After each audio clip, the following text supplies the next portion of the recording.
Aí, pessoal, boa tarde ou boa noite, né? Estamos iniciando mais um programa, O Ponto da Política. Eu sou o Chicão Somavila, editor deste programa, que é realizado da cidade de Pinhais, no estado do Paraná, para o Brasil e para o mundo. Hoje é terça-feira, 27 de outubro, são exatamente 18 horas e 9 minutos. Hoje estamos fazendo num horário especial, porque o nosso convidado tem compromissos logo após aí, então logo entre 7, 19 e 15, e nós não poderíamos fazer, então, às 7h30, como é de costume. Mas estamos aí. Na pauta de hoje, nós vamos falar sobre capacidade estatal, governança e política pública, que é um dos textos, né, que o Wellington Nunes escreveu.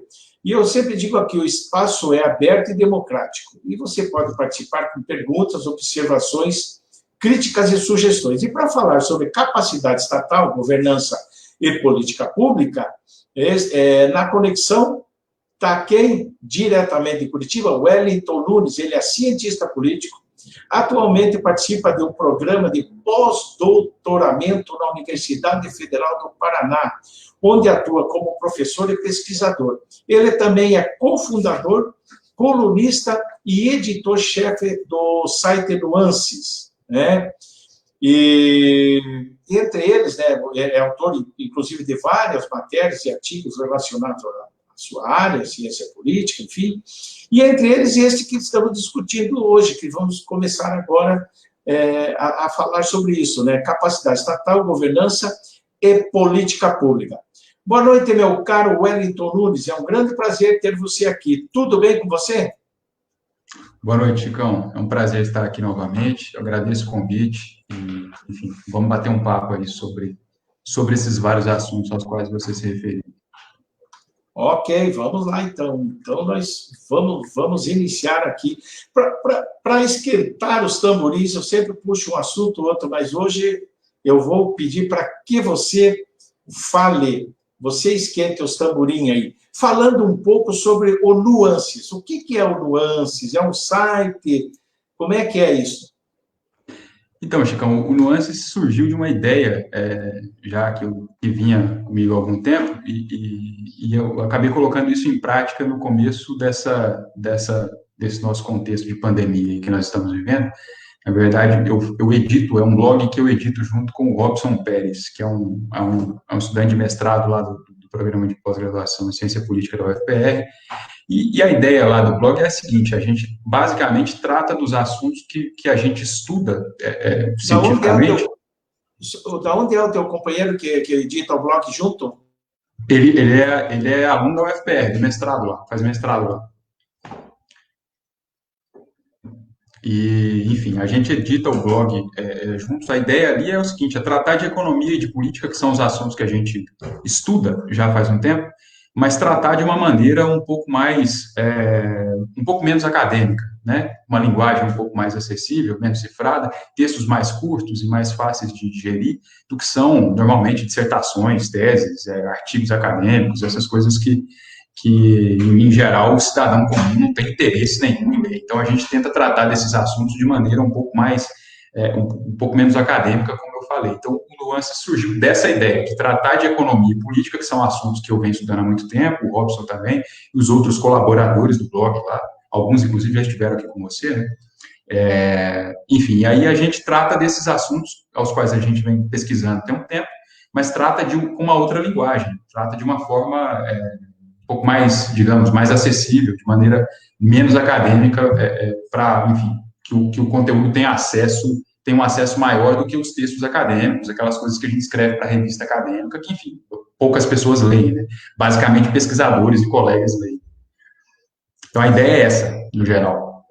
Legal, legal. É bacana, mesmo que poucas pessoas leiam, né?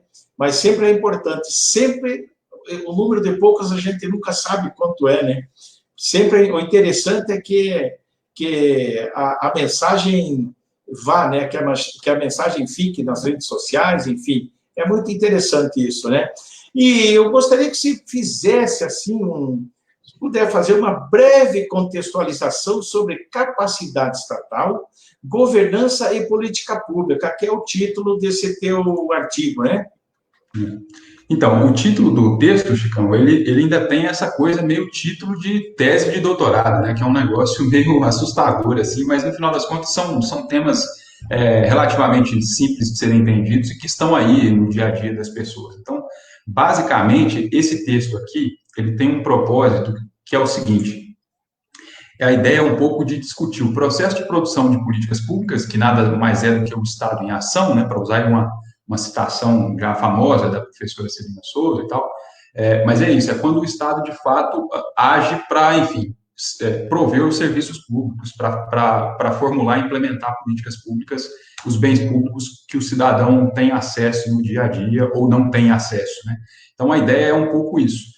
E a ideia de capacidade estatal é a capacidade de ação do Estado, ou seja, a capacidade do Estado estabelecer os seus objetivos em termos de políticas públicas e atingir esses objetivos.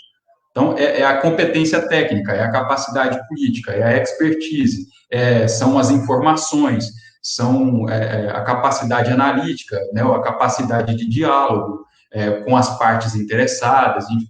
Tudo isso faz parte de um processo que capacita o Estado para produzir política pública, seja ela em qualquer área.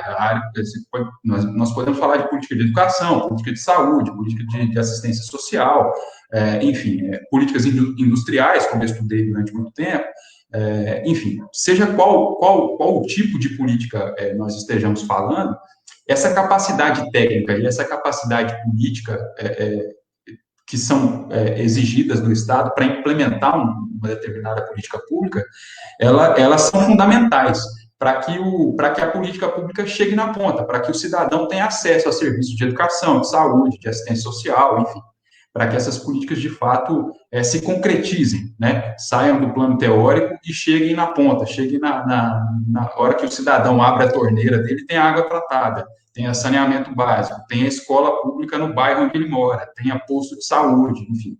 É para isso que serve essa capacidade de ação do Estado, é para isso que se estuda isso.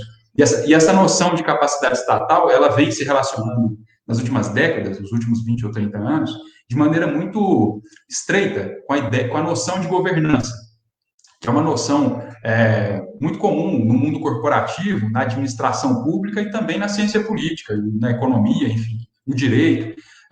Então, a noção de governança é isso, são princípios, são conjuntos de normas, instituições e comportamentos que preparam os decisores, os tomadores de decisão, para tomarem as decisões, as melhores decisões, e implementarem as suas agendas, os seus programas de políticas públicas. Então, de maneira muito geral, é isso. A gente pode aprofundar, evidentemente, algum ou outro desses aspectos aí, se for o caso.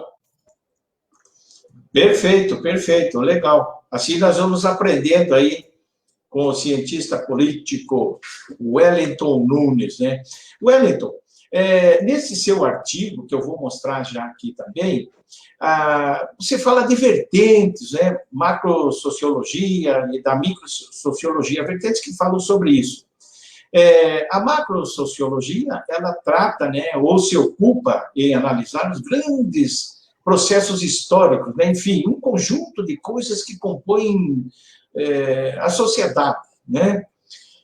Enquanto que a segunda vertente que você cita, que é a microsociologia, ela analisa também, estuda ou pesquisa também os mecanismos, os instrumentos, né? Ou instrumentos que fomentam e capacitam os Estados nacionais a desenvolverem políticas públicas. Então, eu peço, por favor, explique para nós essas diferenças e no que elas implicam para o Estado e para a população de um modo geral. Então, a ideia daquela primeira sessão ali, Chicão, foi a seguinte, basicamente traçar um retrospecto, né? Quando a gente fala em capacidade estatal, isso não é uma novidade. Então, quando eu argumento no texto que o processo de políticas públicas depende, em boa medida, da competência técnica, da capacidade técnica e da capacidade política dos governos, essa não é exatamente uma novidade, né? Esse argumento ele tem uma tradição de pesquisa já de longa data. Então, a ideia ali de tratar isso enquanto duas vertentes foi resumir um pouco dessa trajetória muito rapidamente. Então, a ideia da perspectiva macrosociológica aí a qual você se referiu é basicamente isso. São os primeiros estudos que tratavam do processo de construção dos estados nacionais, né? Então, é o surgimento do Estado, a maneira como o Estado é construído, como ele passa a dar conta e a proteger um determinado território, como ele, enfim, esse processo inicial de construção do Estado. Enfim, isso é lá o início, os primórdios da coisa, né? As vertentes mais recentes, aí, chamadas aí no texto de microsociológicas, elas dizem respeito a estudos mais recentes, aí que falam basicamente da capacidade do Estado em produzir política pública de fato, é a ideia de estabelecer e atingir objetivos, como eu me referi anteriormente. Então, no final das contas, esses termos aí que parecem um tanto complicados, eles servem basicamente para resumir essa trajetória histórica dessa discussão em torno da capacidade de ação do Estado, né? A capacidade do Estado agir, estabelecendo objetivos e atingindo esses objetivos a contento. No final das contas, é disso que nós estamos tratando.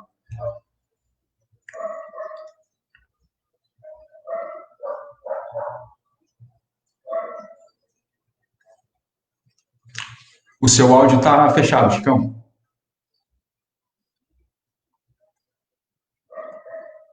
Aqui, ó, de vez em quando a gente comete uma falha técnica. Faz parte. Eu, antes de continuar aqui, eu quero dizer para quem está chegando agora, quem vai iniciar agora aí o acompanhamento, né? Estou falando aqui, né, com o cientista político Wellington Nunes, né? Ele atualmente participa de um programa de pós-doutoramento na Universidade Federal do Paraná e atua também como professor e pesquisador. Ele é cofundador e colunista e editor-chefe do site Nuances, né? Autor de várias matérias e artigos relacionados à área da ciência política. E hoje estamos falando sobre o título dele, que eu acabei de mostrar para vocês aí, sobre o artigo, né, Capacidade Estatal, Governança e Política Pública, certo? Então, ele falou aqui sobre, né, já explicou aqui sobre o que é a visão sobre a macrosociologia e a microsociologia. E o texto aponta também que, na visão de alguns autores, Wellington, na visão de alguns autores, eles dizem que em países pobres, a democracia e desenvolvimento estão de lados opostos, né? E que, em primeiro lugar, vem o desenvolvimento e depois a democracia. Isso, eu pergunto a você, o que a gente pode entender sobre esses lados opostos? Isso quer dizer que em determinados países, um determinado país, para se desenvolver, né, a democracia pode esperar um pouco, sem prejuízo a essa última, e eu pergunto também, a transparência, que é um instrumento importante no combate à corrupção, ela não é afetada se for dado mais valor ao desenvolvimento e deixando de lado a democracia? É isso? O que você teria a dizer sobre isso? Seguramente, Cão. Aí novamente é um retrospecto, né? É um breve resumo, um brevíssimo resumo, que o texto é muito curto, né? Não daria para tratar disso em poucas páginas, né? Então, a ideia ali é a seguinte: durante os anos 50 e 70, havia os economistas chamam isso de trade-off, né? Entre democracia e desenvolvimento. E no final das contas, desde os anos 70 para cá, mais recentemente, enfim, isso não é mais... As coisas não são encaradas dessa forma, né? No final, o que nós temos hoje, o que as análises históricas mostram é que o regime político, se ele é democrático, se ele é autoritário, ele não é uma variável explicativa do desenvolvimento. Isso por quê? Porque os países países democráticos já se desenvolveram e países autoritários já se desenvolveram, né, durante os seus processos de desenvolvimento. Por exemplo, o sudeste da Ásia, lá, que é em geral tido como casos de desenvolvimentos autoritários, né, países como o Japão, como Coreia, como Taiwan, e mais recentemente a China, esses países... A Rússia também, né? A Rússia também, em alguma medida. Mas a Rússia, durante esse período, não é um processo de industrialização acelerado como foi o do sudeste da Ásia, ali, entre os anos 60 e o começo dos anos 90, mais ou menos. Então, boa parte desses países aí que eu citei eram países autoritários na época que eles se desenvolveram. Outros países, como a Suécia, como a Noruega, eram já democracias quando se industrializaram. Então, no final das contas, o regime político não é uma variável explicativa, porque é possível você se desenvolver, mesmo países autoritários se desenvolvem economicamente, países democráticos também. Então, no final das contas, como eu argumento mais adiante aí no texto, e com base nessa literatura mais recente que eu cito aí, Chicão, é o seguinte: o argumento mais recente, inclusive, dos últimos 20 anos, é que a participação, o envolvimento da sociedade civil organizada ou dos atores não estatais no processo de desenvolvimento, no processo de produção de políticas públicas, sejam elas em geral, sejam elas específicas para o desenvolvimento, elas podem ajudar no processo de desenvolvimento econômico, ou seja, a participação da sociedade civil organizada pode, inclusive, ser, como defendem muitos autores, pode, inclusive, ser um facilitador do processo de desenvolvimento. Evidentemente, isso não é uma panaceia, né? Não basta abrir aí as portas das instituições para que a coisa realmente funcione. Qualquer pessoa que já tenha participado de uma reunião com mais de 15 pessoas numa sala sabe a dificuldade envolvida de produzir consensos e compromissos quando você envolve uma quantidade razoável de atores. Então, mas existem mecanismos, e aí toda essa noção de governança e de capacidade estatal, técnica e política que eu discuto aí no texto, e em outros trabalhos também, ela sugere que é possível, sim, que a participação, né, que a sociedade civil organizada possa participar e possa contribuir para o processo de produção de políticas públicas e para o desenvolvimento. A ideia é mais ou menos o seguinte: quando você tem um problema para ser resolvido e você envolve as partes interessadas, para usar um outro termo aí que está na moda, que são os stakeholders, isso, que você facilita a coisa, porque você soma conhecimento, você soma expertise, você soma capacidade de articulação, habilidades específicas de outros atores. Então, tudo isso pode produzir um processo de produção, melhores resultados de políticas públicas no final das contas. Então, é nesse sentido que a participação, que a democracia pode ser positiva, tende a ser positiva para o desenvolvimento econômico nessa abordagem que eu estou me referindo aí no texto. Perfeito, perfeito. E vamos em frente, vamos em frente. Estamos aprendendo bastante aí com o cientista político Wellington Nunes, né? Está falando aí sobre o artigo que ele escreveu, Capacidade Estatal, Governança e Política Pública. Então, tá. O Wellington, o Conselho de Desenvolvimento Econômico e Social, que é o CDES, né? Ficou conhecido, né, como Conselhão. Foi criado no primeiro governo do ex-presidente Lula, né? E tinha o objetivo de articular o Estado e a sociedade civil, né, na formulação de políticas públicas, que você está falando, enfim. Porém, o Conselho foi extinto no governo Bolsonaro. Eu pergunto aqui, na sua opinião, o Conselhão, né, como ficou conhecido, esse conselho, ele surgido no primeiro governo Lula, ele funcionou na época, ele funcionou atendendo aos objetivos da sua criação? E instrumentos como este, na sua opinião, eles podem ser considerados saudáveis para a governança? Bom, Chicão, eles podem ser considerados saudáveis, eu acho que resta acho que não resta dúvida.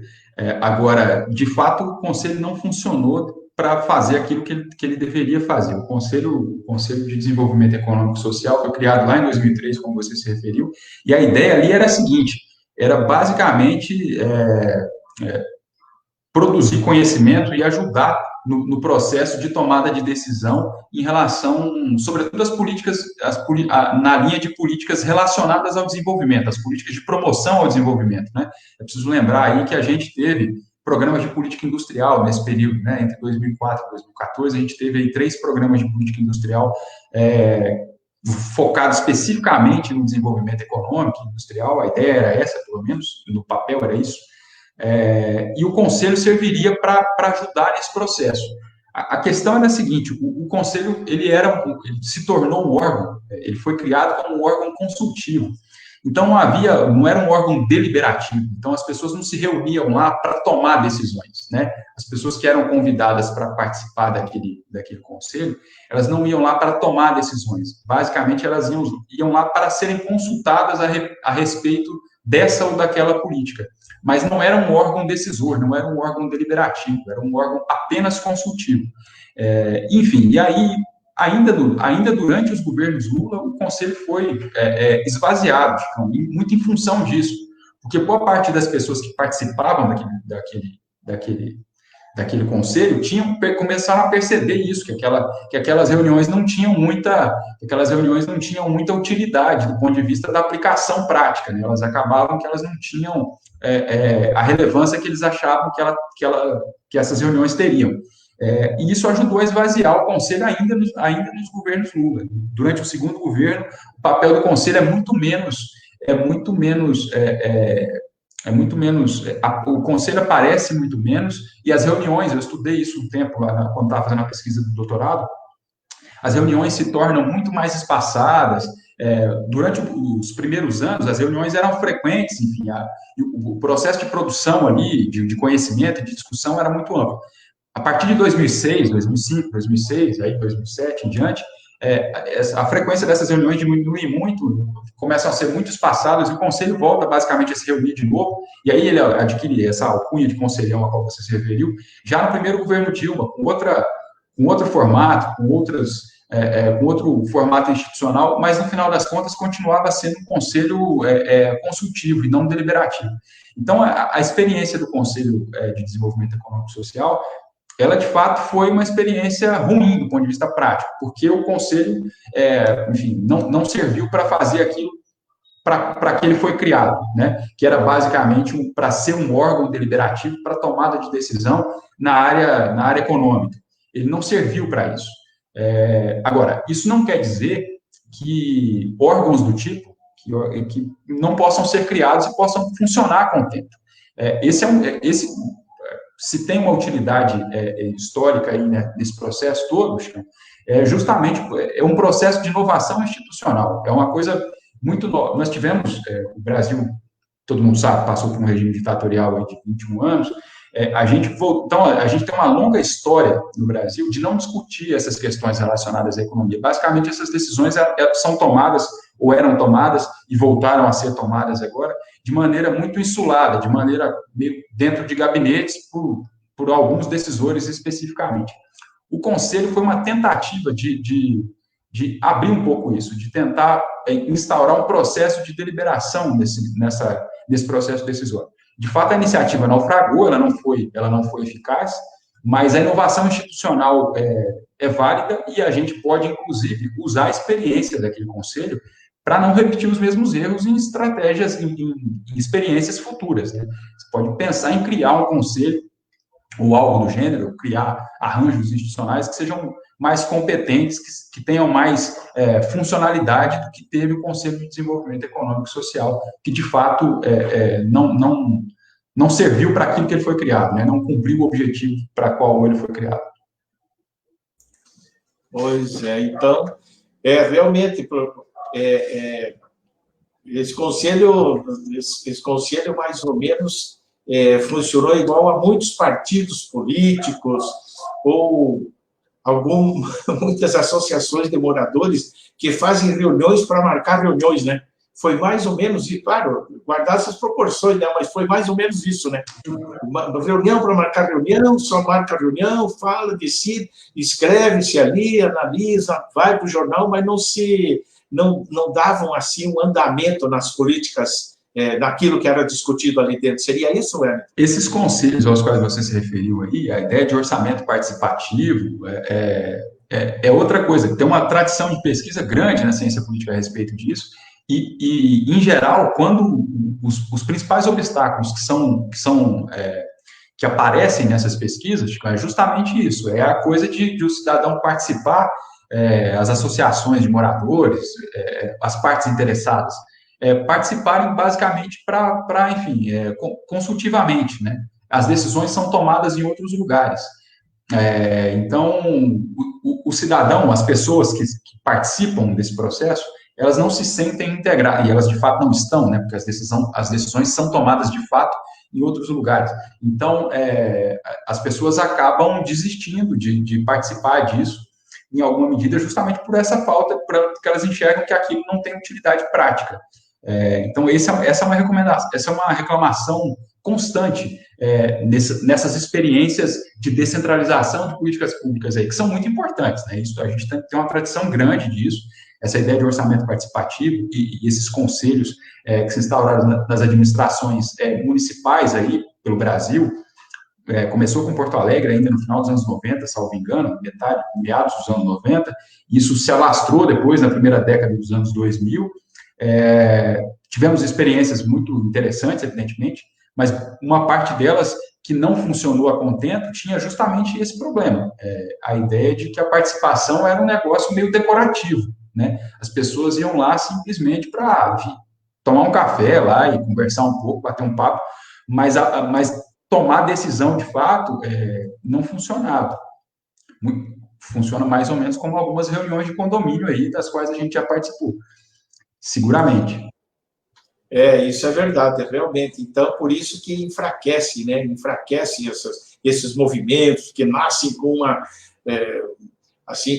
uma força danada em jornais e tal, e de repente vira nada aí, como diz outro, acaba acabando.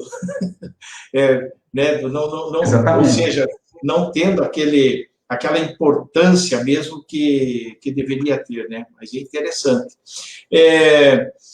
Então, Wellington, e é o seguinte, qual a avaliação que se pode fazer sobre os nossos governantes das três esferas em relação à implementação e aplicação de políticas públicas, de um modo geral, ou de alguma específica que você queira comentar, mas que avaliação você faz dos nossos governantes das três esferas em relação às políticas públicas? Bom, Chicão, então, a gente pode, evidentemente, avaliar isso de diversas maneiras, né? Eu vou começar pelo copo meio cheio, tá? Então, desde a Constituição de 88, a gente assistiu um avanço muito, muito significativo no Brasil em termos de acesso a serviços públicos, de maneira geral, na área de saúde, na área de educação. É preciso lembrar que a universalização do ensino básico no Brasil é uma coisa absolutamente recente. O SUS tomou a proporção que tomou muito recentemente. O SUS tem uma série de defeitos, a gente sabe disso, de limitação de orçamento, de má gestão de orçamento.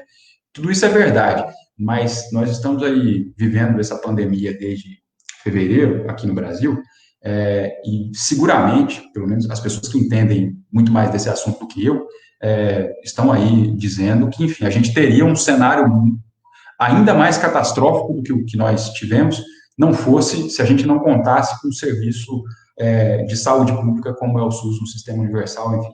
Então, que basicamente 3/4 da população brasileira só tem acesso a isso, né? É a única alternativa em termos de saúde que essas pessoas têm, né? 1/4 das pessoas tem plano de saúde suplementar. Isso é para uma minoria privilegiada da qual nós fazemos parte.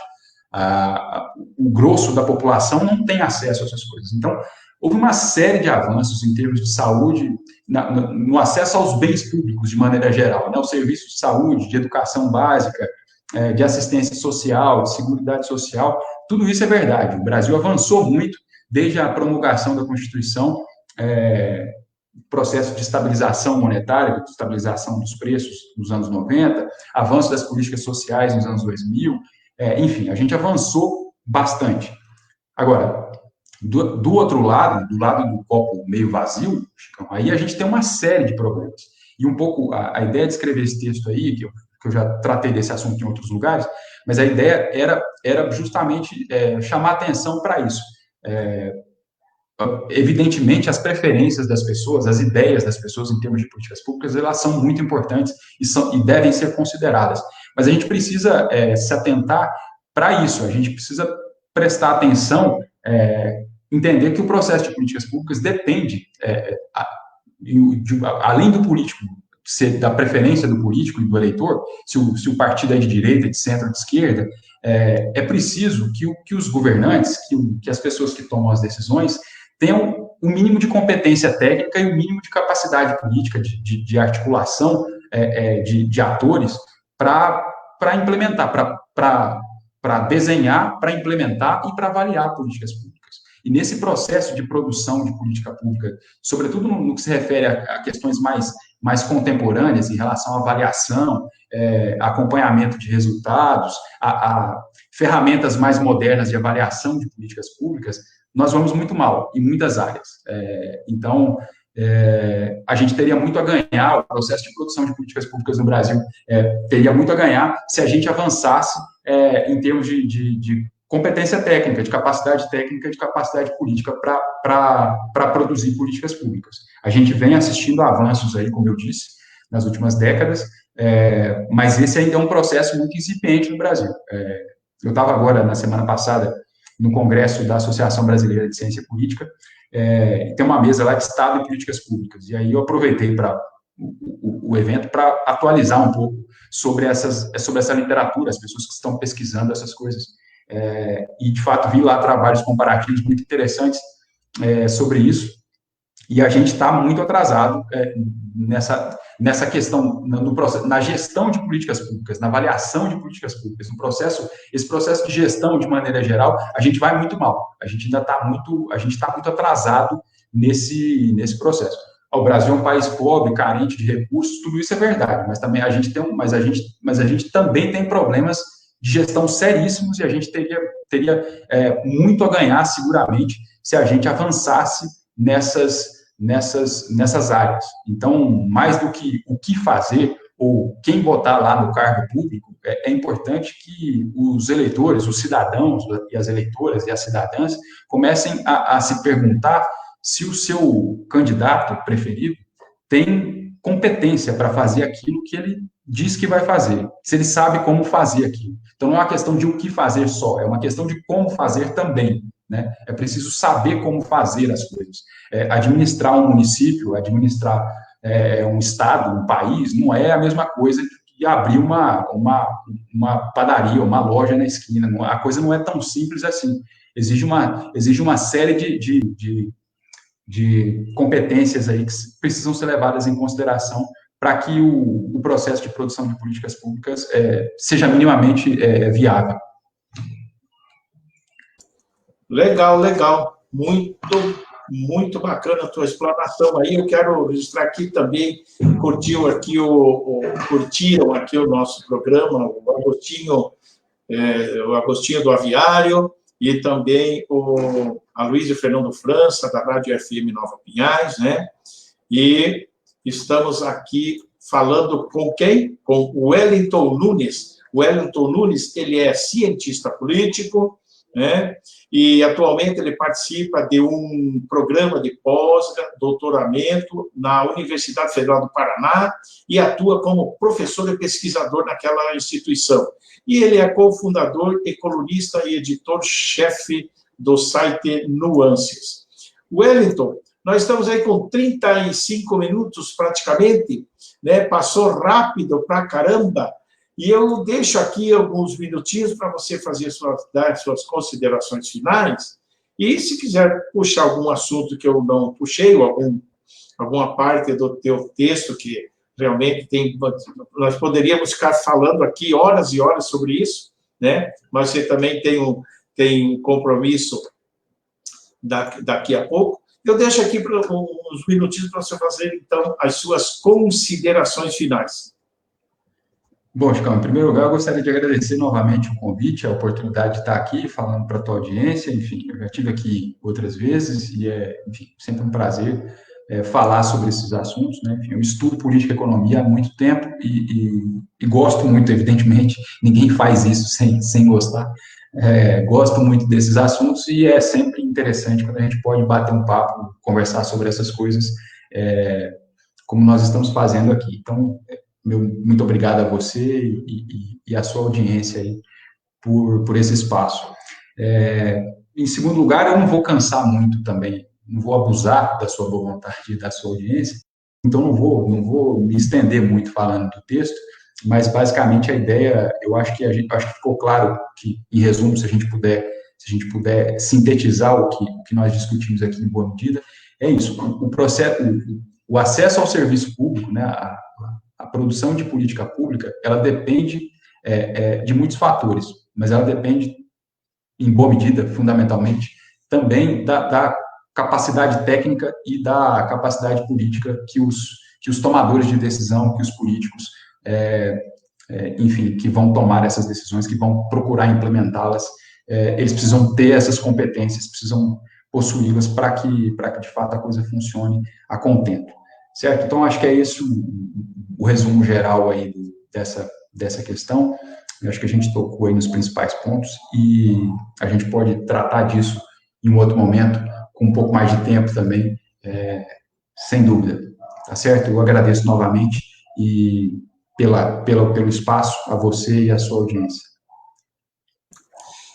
Ok, Wellington Nunes, muito obrigado. Eu agradeço imensamente pela sua participação e as pessoas que nos acompanharam aí também e que vão assistir num horário mais propício aí, né, uma hora que o pessoal chegar em casa, etc., assiste uma parte do programa ou no seu todo, que o conteúdo é muito importante. Deixa eu me ver aqui o Fábio Faveli, boa noite, parabéns pela live, advogado Fábio Faveli, grande abraço, muito obrigado mesmo pela tua participação aí. Ele fala, excelente, gostou muito da live, e é evidente, né, Fábio, que com um convidado desse, né, com o conhecimento, com a bagagem que tem, a live realmente fica muito bacana, muito legal mesmo, com conteúdo, um rico conteúdo sobre governança, políticas públicas, né,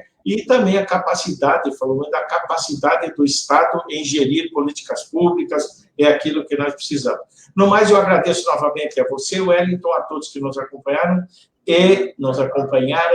e até a próxima. Um grande abraço a todos aí.